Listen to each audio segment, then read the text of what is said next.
Hello, good morning everybody. Once again I am Asutosh with the new topic.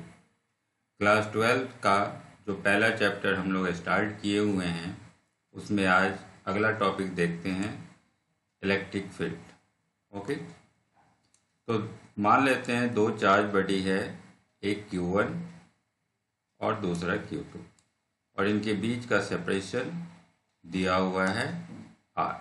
Okay, बीच का separation R दिया हुआ है, तो इन दोनों के बीच कितना फोर्स लगेगा। तो for that you have Coulomb's law. हम कूलॉम्स लॉ से सीख चुके हैं, फोर्स लगेगा 1/4 pi epsilon 0 Q1 Q2 by R²। This is your Coulomb's law. अब इसमें आगे बढ़ते हैं। अब देखते हैं R² यहाँ डिनोमिनेटर में, तो जैसे जैसे हम R का वैल्यू बढ़ाते चलेंगे, एज R इंक्रीजेज F का वैल्यू डिक्रीज करता चला जाएगा। ओके, और जब R का वैल्यू हम इनफाइनाइट लेंगे तब फोर्स आपका 0 हो जाएगा। ओके, ये मैथमेटिकली आपको नज़र आ रहा है, लेकिन प्रैक्टिकली अब क्या करते हैं, मान लेते हैं यहाँ हमने Q चार्ज को रखा, कहीं भी Q चार्ज रखे। अब यहाँ से हम इस Q2 को अब धीरे धीरे दूर करना शुरू कर दें, इसको दूर लेते जाएं तो R इज इंक्रीजिंग नाउ। अब R का वैल्यू बढ़ता जा रहा है, तो बढ़ते बढ़ते एक लिमिट आएगा, एक सीमा होगी, इसके बाद हम फोर्स का अनुभव करना बंद कर देंगे। ओके, या फोर्स प्रैक्टिकली इतना स्मॉल हो जाएगा यू विल नॉट एक्सपीरियंस। तो जहाँ पे ये ख़त्म हो जाए, फोर्स अब अनुभव नहीं हो रहा हो, बस उतनी दूरी का रेडियस लेके अगर हम इसके चारों तरफ एक स्फीयर ड्रॉ कर लें, ओके, तो एक रीजन बन रहा है, एक स्पेस बन रहा है। इसी रीजन के भीतर आप मैसो इलेक्ट्रिकल फोर्स का अनुभव करेंगे। ओके, इज इट और नॉट? तो इस तरह से हम एक रीजन डिफाइन कर सकते हैं। इसी रीजन का नाम हम लोग देंगे इलेक्ट्रिक फील्ड। ओके, तो the space around a charge body, किसी भी चार्ज बॉडी के चारों तरफ का वैसा स्पेस, एक चार्ज बॉडी है और इसके चारों तरफ का वैसा स्पेस, जिस स्पेस के भीतर एक जगह हम बना लें और जिस स्पेस के भीतर हम इलेक्ट्रिकल फोर्स का अनुभव कर सकें, with in which electrical force can be experience, is called electric field. Okay, so simple it is. किसी भी चार्ज के चारों तरफ का जगह जहां हम इलेक्ट्रिकल फोर्स का अनुभव करते हैं। उसी तरह हम लोग मास के चारों तरफ एक ग्रेविटेशनल फील्ड और पोल के चारों तरफ हम एक मैग्नेटिक फील्ड इमेजिन करते हैं। ओके, अब देखते हैं इस फील्ड की इंटेंसिटी क्या है। अगला टर्म, इलेक्ट्रिक फील्ड इंटेंसिटी या इलेक्ट्रिक फील्ड स्ट्रेंथ। ठीक है, अब देखिए, अब आगे बढ़ने में, अब कोई चार्ज बॉडी हमने Q लिया और इसके चारों तरफ एक स्पेस हम क्रिएट किए। ये स्पेस आपका इलेक्ट्रिक फील्ड को रिप्रेजेंट कर रहा है। ओके, इलेक्ट्रिक फील्ड को रिप्रेजेंट कर रहा है। यही वो जगह है जिस जगह के भीतर आप फोर्स का अनुभव करेंगे।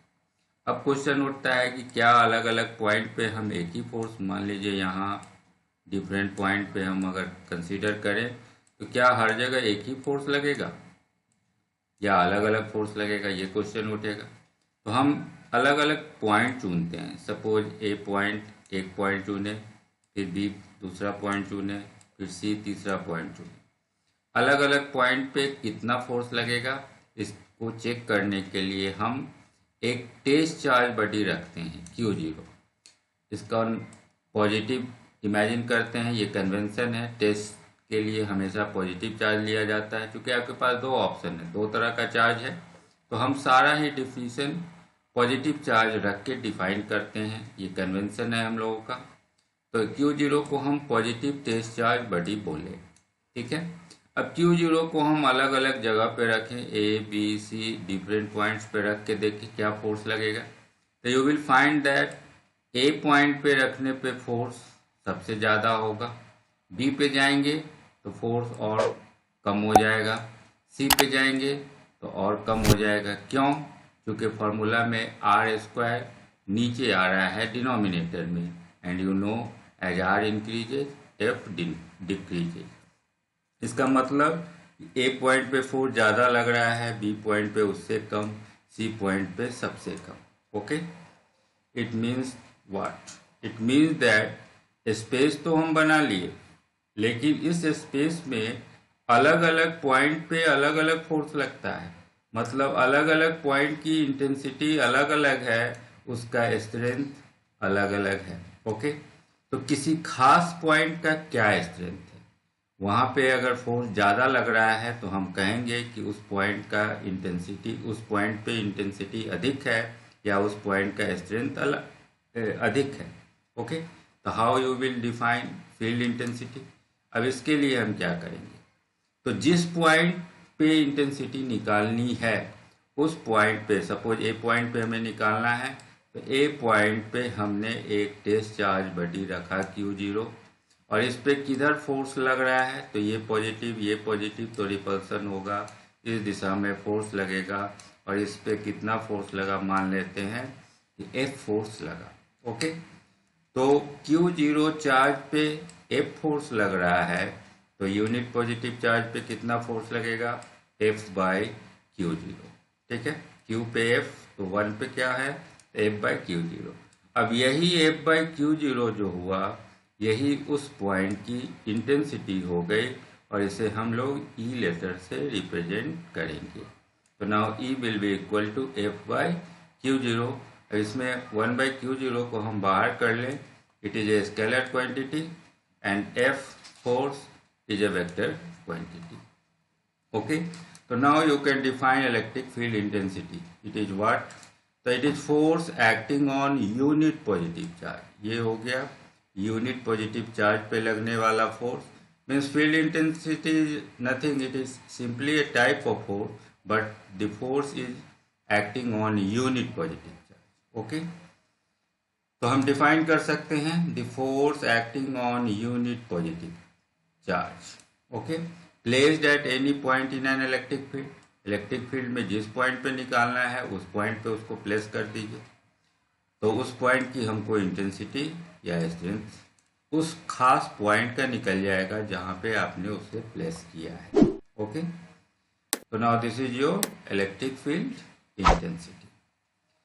अब E को हमने डिफाइन किया F बाई Q0। अब इसको हम लिख सकते हैं 1 बाई Q0, बाहर कर लें 1 बाई Q0 इंटू F। तो आप 11th में पढ़े होंगे a vector multiplied by a scalar. जब भी हम वेक्टर में एक स्केलर से गुना करते हैं तो रिजल्ट जो मिलेगा वो मेरा वेक्टर होता है। इसका मतलब फील्ड इंटेंसिटी ये आपका एक वेक्टर क्वांटिटी है। ठीक है, और इसकी दिशा किधर होगी, तो दिशा निकलता है इस 1 बाई Q0 के वैल्यू से।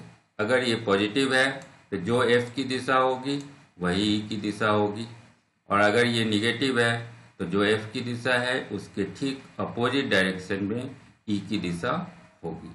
तो 1 बाई Q0 तो हमने पॉजिटिव लिया है, Q0 is always taken as positive, ये कन्वेंशन है पॉजिटिव टेस्ट चार्ज बॉडी लेने का। तो दिस टर्म को अगर पॉजिटिव लिया गया है तो जो F की दिशा होगी वही E की दिशा होगी, तो हम कह सकते हैं its direction will be in the direction of F। तो F के दिशा में ही फील्ड इंटेंसिटी की दिशा होगी। तो हमारा जो चार्ज बॉडी था जो हमने रखा था ये F की दिशा है, तो इसी दिशा में आपका E की दिशा भी होगी। ठीक है, तो हम इस A पॉइंट पे इंटेंसिटी निकाल लिए, उसका मैग्नीट्यूड F बाई Q0 होगा और उसकी दिशा इस दिशा में होगी, F की दिशा में। ओके, चलिए अब हम इसका यूनिट निकाल सकते हैं, डायमेंशन भी निकाल सकते हैं। तो it is force by charge F by Q0। तो फोर्स का यूनिट न्यूटन और चार्ज का यूनिट कूलॉम। तो now its unit will be Newton पर कूलॉम। ओके, बाद में हम अगले चैप्टर में एक नया यूनिट देखेंगे जब हम पोटेंशियल डिफाइन कर लेंगे। तो इलेक्ट्रिक फील्ड इंटेंसिटी का दूसरा यूनिट वोल्ट बाय मीटर होगा, और इसको और भी जूल बाय कूलॉम मीटर के रूप में भी हम लिख सकते हैं। ओके, तो आगे की क्लास में ये दोनों यूनिट हम लोग समझ पाएंगे। डायमेंशन क्या होगा, तो हम फोर्स का डायमेंशन लिखें। फोर्स का डायमेंशन mlt-2 और चार्ज का डायमेंशन 80। तो अब इसे सॉल्व कर लें। t ऊपर जाएगा तो -3 और a ऊपर जाएगा तो -1, तो mlt -3 a -1 that will be your dimension. Okay, अब आगे बढ़ते हैं। अब देखिए F/Q0 डाल के हमने फोर्स पर यूनिट चार्ज निकाले हैं, तो फील्ड इंटेंसिटी निकल गया है। लेकिन कन्वेंशन क्या है? कन्वेंशन ये है कि जो हम चार्ज बॉडी टेस्ट करने के लिए रख रहे हैं, the positive test charge body should be taken as small as possible. इसको जितना छोटा से छोटा संभव हो उतना छोटा से छोटा लिया जाता है। क्यों लिया जाता है? इसलिए लिया जाता है कि अगर हम इस चार्ज बॉडी को बहुत ही स्ट्रॉन्गर अधिक अमाउंट का रख लेंगे तो ड्यू टू रिपल्सन इस चार्ज जो प्राइमरी चार्ज बॉडी जिस चार्ज बॉडी के कारण हम फील्ड इंटेंसिटी निकालना चाहते हैं वो चार्ज बॉडी अपनी जगह से डिस्प्लेस हो सकता है ड्यू टू रिपल्सन। तो प्राइमरी चार्ज बॉडी ही अगर डिस्प्लेस हो जाएगा तो डिस्टेंस चेंज हो जाएगा और आप जो इंटेंसिटी निकालना चाहते थे उसका एग्जैक्ट वैल्यू मिल ही नहीं पाएगा। तो आपको इस चार्ज बॉडी को या तो होल्ड करके रखना होगा, इसको आप इस तरह से सिस्टम ऐसा सिस्टम बनाएं कि ये चार्ज बॉडी अपनी जगह को छोड़े नहीं, या दूसरा उपाय कि this charge body should be taken as small as possible कि इसके रिपल्सन का इस पर कोई प्रभाव ना पड़े। ओके, तो that's why the theory is that this charge body should be taken as small as possible. So for that we take its limiting value. हम लोग यहाँ मैथमेटिक्स लगा लेते हैं लिमिट के कंसेप्ट को कि Q0 tense to 0 means Q0 का वैल्यू जो चार्ज बॉडी हम ले रहे हैं उसका value must be approaching towards 0 means it should be as small as possible. Okay, अब देखते हैं इलेक्ट्रिकल फोर्स और इलेक्ट्रिक फील्ड, इन दोनों में क्या रिलेशन है। फोर्स और जो फील्ड इंटेंसिटी हम निकाल रहे हैं उनमें क्या रिलेशन है। तो ऑलरेडी आप ये पढ़ लिए कि E का वैल्यू F/Q0 होता है। तो F का वैल्यू क्या होगा, हम क्रॉस गुना करें तो F will be equal to Q0 into E। तो now this is the relation. ये इलेक्ट्रिकल फोर्स हो गया, कितना फोर्स लगेगा, और ये इलेक्ट्रिक फील्ड इंटेंसिटी हो गई कि किसी भी चार्ज बॉडी के कारण जो फील्ड इंटेंसिटी क्रिएट हो रहा है उसमें अगर हम किसी चार्ज को रखेंगे तो क्या फोर्स लगेगा। This is your relation F is equal to Q0 into E।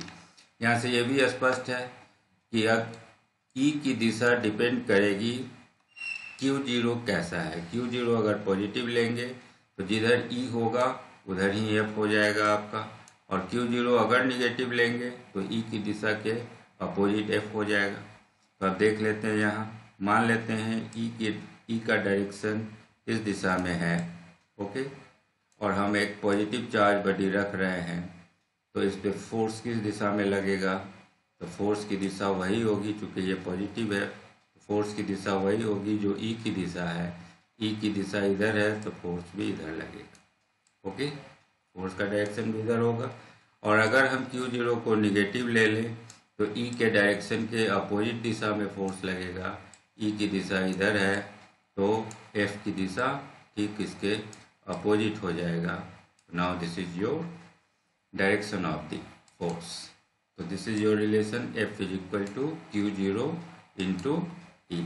Okay, अब देखिए principle of superposition of electric field, next topic. अब हम पिछले क्लासेज में आप पढ़े थे principle of superposition of forces. वहाँ आपने सीखा था कि अगर किसी एक चार्ज बॉडी पे बहुत सारा फोर्स लग रहा है अलग अलग चार्ज बॉडी के कारण, तो हम उस पे नेट फोर्स कैसे निकाल सकते हैं। तो सारे इंडिविजुअल फोर्सेज का वेक्टर सम हमको लेना पड़ता था। वो principal of superposition of forces था। उसी नियम को हम इलेक्ट्रिक फील्ड के लिए एक्सटेंड करते हैं। क्यों एक्सटेंड करते हैं? Electric field is also a type of force. दोनों, ये भी एक फोर्स ही है। ये यूनिट चार्ज पे लगने वाला फोर्स है। Is equal to F/Q0। It is not nothing new. It is also a type of force, but force acting on unit positive charge. Okay, तो यहाँ भी वो नियम एक्सटेंड हो जाएगा। तो अब मान लेते हैं आपके पास n चार्ज बॉडी का सिस्टम है, Q1, Q2, Q3 और Qn। n चार्ज बॉडी का सिस्टम है। अब इन सब के कारण आप किसी भी खास पॉइंट, मान लीजिए यहाँ एक P पॉइंट लेते हैं, यहाँ पे इंटेंसिटी निकालना है। तो Q1 के कारण यहाँ पे क्या इंटेंसिटी है, Q2 के कारण क्या इंटेंसिटी है, Q3 के कारण क्या इंटेंसिटी है, Qn के कारण क्या इंटेंसिटी है। सारे इंटेंसिटी का इस पॉइंट पे बहुत सारा फोर्स लग रहा है। यहाँ पे अगर हम Q0 को रखते हैं, टेस्ट चार्ज बॉडी Q0 को रख दिया गया, तो इस पे Q1 भी फोर्स लगाएगा, Q2 भी लगाएगा, Q3 भी लगाएगा, इस तरह से Qn भी लगाएगा। तो इस पे टोटल फोर्स क्या होगा? तो टोटल फोर्स निकालने के लिए हमें सारे फोर्सेज का वेक्टर सम लेना होगा। ठीक है, that's why EP means P point पे जो फील्ड इंटेंसिटी होगी वो पहले के कारण इंटेंसिटी, दूसरे के कारण इंटेंसिटी, और इसी तरह जितना भी चार्ज बॉडी आपके पास मौजूद है, n में चार्ज बॉडी, सब के साथ कारण जो फील्ड इंटेंसिटी है सबको वेक्टोरिकली ऐड कर लेना होगा। This is principle of superposition of electric field. Okay, अब electric field due to continuous charge body. Okay, continuous charge body में क्या करेंगे? तो आपको कूलॉम्स लॉ का लिमिटेशंस याद होगा। Coulomb's law is valid only for point charge body. Point charge body अगर है तभी हम कूलॉम्स लॉ यूज कर सकते हैं। अगर पॉइंट चार्ज बॉडी नहीं है, बॉडी आपका एक्सटेंडेड है, शेप साइज उसका बड़ा है, जैसे एक प्लेन शीट हो, एक इनफाइनाइट लाइन ऑफ चार्ज हो, एक सर्कुलर रिंग हो, और उसके बगल में आप किसी पॉइंट पे फील्ड इंटेंसिटी निकालना चाहते हैं, तो you can not use directly by Coulomb's law. हम कूलॉम्स लॉ से डायरेक्टली F का वैल्यू नहीं निकाल पाएंगे। तो वहाँ हम क्या करेंगे? वहाँ आपने चार्ज डिस्ट्रीब्यूशन भी पढ़ा होगा कि चार्ज को हम लोग 3 रूप में डिस्ट्रीब्यूट करते हैं: linear charge distribution, surface charge distribution और वॉल्यूम चार्ज डिस्ट्रीब्यूशन। ये डिस्ट्रीब्यूशन इसीलिए करते हैं कि हम कूलॉम्स लॉ को यूज कर सकें। तो यहाँ कंसेप्ट क्या है कि अगर जो बॉडी दिया हुआ है, एक्सटेंडेड है, तो उसको पहले हम छोटे छोटे इनफाइनाइटेसिमल चार्ज एलिमेंट में डिवाइड करेंगे। अगर लेंथ वाइज डिस्ट्रीब्यूशन है तो एक छोटा सा लेंथ डिसाइड करेंगे, अगर सरफेस वाइज है तो छोटा एरिया निकालेंगे, वॉल्यूम वाइज है तो एक छोटा सा वॉल्यूम निकाल लेंगे। तो इनफाइनाइटेसिमल चार्ज एलिमेंट में पहले डिवाइड करेंगे। अब उस छोटे से चार्ज बॉडी को हम पॉइंट चार्ज बॉडी के रूप में ट्रीट करेंगे, उसको पॉइंट चार्ज बॉडी के रूप में ट्रीट करेंगे, और उस पॉइंट चार्ज बॉडी के कारण हम फील्ड इंटेंसिटी जो छोटा सा बनेगा उस D को निकाल लेंगे। ओके, अब एक छोटे से पॉइंट चार्ज के कारण हम D निकाल लिया, और वैसा वैसा पॉइंट चार्ज बहुत सारा होगा, तो उस D को हम इंटीग्रेट कर लें तो हमें टोटल फील्ड इंटेंसिटी मिल जाएगा। So here you will have to use the concept of calculus. You have to integrate it if you want to find out the field intensity due to continuous charge distribution. Point charge है तो direct Coulomb's law use कर सकते हैं, extended body है तो हमें integration को use करना पड़ेगा। इसको हम लोग आगे की क्लास में एग्जाम्पल से समझेंगे। हम डिफरेंट कंटिन्यूअस डिस्ट्रीब्यूशन में अलग अलग शेप के बॉडी के कारण फील्ड इंटेंसिटी निकाल के देखेंगे। ओके, तो दैट्स ओवर फॉर टुडे। अब अगले क्लास में हम लोग इलेक्ट्रिक फील्ड इंटेंसिटी अलग अलग केस के लिए निकालेंगे और उसे सीखेंगे। ओके, तो उम्मीद है आपको वीडियो पसंद आ रहा होगा। पसंद आ रहा है तो अपने दोस्तों को बताएं, शेयर करें। नहीं पसंद आ रहा है तब भी कोई बात नहीं है। यूट्यूब में आपके पास एक से एक स्कॉलर बैठे हुए हैं, आपको जिनसे समझ में आ रहा है उन्हीं से सीखें। मेरा सिर्फ एक प्रयास है कि मैं फिजिक्स को आपके लिए एक simple step by step process में बता सकूं। Okay, I am trying that. और एक चीज़ और बता दूं कि ओएसिस फिजिक्स क्लासेस करके मेरा एक और भी चैनल है, जिसमें मैं सिर्फ 9th 10th 11th 12th के बोर्ड वाले बच्चों के लिए वीडियो डालता हूं। और ये जो फिजिक्स फाइल है इसमें 11th 12th इंजीनियरिंग मेडिकल उस कंसेप्ट कॉम्पिटिटिव एग्जाम्स के साथ साथ इसमें हम बीएससी एमएससी लेवल के स्टूडेंट्स के लिए भी वीडियो अपलोड करने वाले हैं। ओके, तो जो बोर्ड वाले बच्चे हैं वो इस फिजिक्स क्लासेज पे मेरा वीडियो देख सकते हैं। जो कॉम्पिटिटिव और हायर लेवल पे ऑनर्स एमएससी लेवल पे पढ़ना चाह रहे हैं तो वो फिजिक्स फाइल से जुड़ सकते हैं। Okay, thank you.